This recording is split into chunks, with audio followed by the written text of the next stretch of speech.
उपदेश का असर। आओ बच्चे, तुम्हें हम सुनाते हैं उपदेश के असर कहानी के बारे में। राजा हरिश्चंद्र का नाम कौन नहीं जानता है। उन्हें हमेशा ही संतानहीनता का दुख सताता रहता था। बहुत समय बाद भी जब उन्हें संतान का सुख प्राप्त नहीं हुआ तो उन्होंने नारद और पर्वत नाम के ऋषियों से संतान प्राप्ति का उपाय पूछा। नारद ने राजा को वरुण देव की आराधना करने की सलाह दी।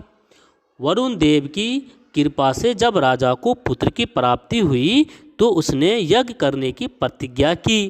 पुत्र को पाकर राजा अपनी प्रतिज्ञा भूल गया, किंतु वरुण देव ने एक दिन राजा को यज्ञ कराने की उनकी प्रतिज्ञा याद दिलाई। राजा ने कहा, जब इस शिशु के दांत निकल आएंगे तभी मैं यज्ञ करूंगा। राजा हरिश्चंद्र ने अपने पुत्र का नाम रोहित रख दिया।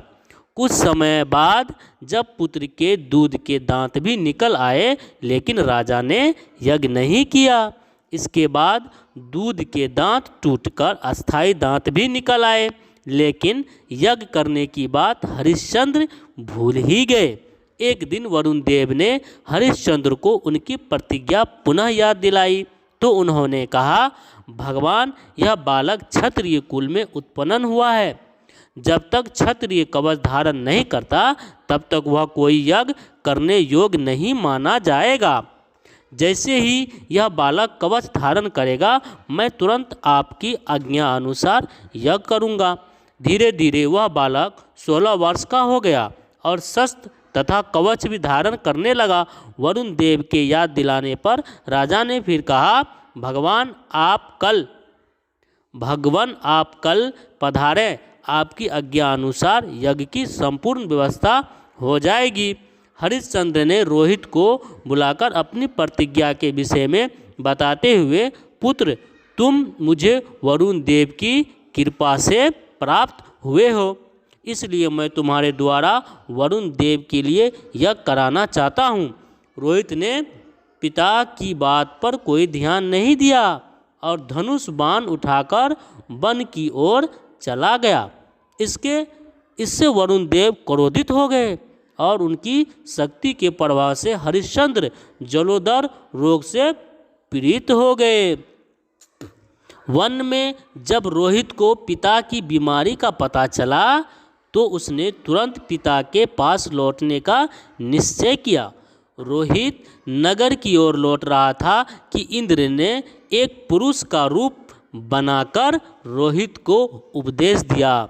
वह उपदेश एक इलाके के द्वारा एक श्लोक के द्वारा दिया गया था।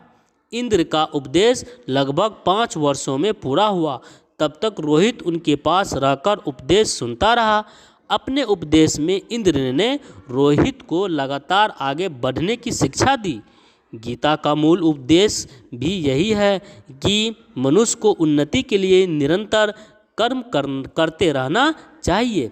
वास्तव में चलते रहना ही जीवन है। बहते हुए जल में हमेशा ताजगी और जिंदगी होती है। बहती हुई वायु में प्राणों का भंडार रहता है।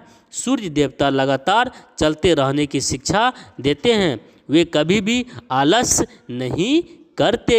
भौतिक और आध्यात्मिक सुख प्राप्त करने की इच्छा रखने वाले व्यक्ति को मुसीबतों का सामना करते हुए हमेशा आगे बढ़ते रहना चाहिए। जो व्यक्ति परिश्रम नहीं करता उसे कभी भी धन संपत्ति प्राप्त नहीं होती। खाली बैठे रहने से मनुष्य पाप का भागीदार बन जाता है। मनुष्य को कभी थककर बैठ नहीं जाना चाहिए। जो व्यक्ति परोपकार के लिए तीर्थों की यात्रा करते हैं उनके पाप और अपराध स्वयं ही थककर सो जाते हैं। जो व्यक्ति थककर बैठ जाते हैं उनकी किस्मत भी बैठ जाती है। जब लगातार चलने वाले का भाग निरंतर चमकने लगता है। इंद्र के उपदेशों का रोहित पर बहुत गहरा प्रभाव पड़ा। एक दिन रोहित ने वन में अजीगर्त मुनि को देखा जो अपने 3 पुत्रों के साथ भूख से पीड़ित थे। रोहित ने उन्हें 100 गायें देकर उनके एक पुत्र सुनसेप को यज्ञ के लिए तैयार कर लिया।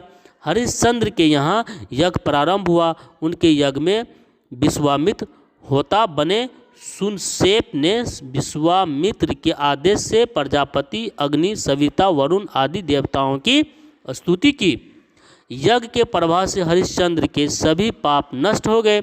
वरुण देव ने भी प्रसन्न होकर हरिश्चंद्र को सभी रोगों से मुक्त कर दिया। इस प्रकार इंद्र के उपदेश से जब रोहित ने देवों की उपासना, यज्ञ आदि किए तो उसका जीवन खुशियों से भर गया। जब रोहित ने अपने जीवन में सदाचार को हमेशा के लिए अपना लिया। तो बच्चों, कैसा लगा ये कहानी? अच्छा लगा तो इस चैनल को सब्सक्राइब कर देना और लाइक कर देना।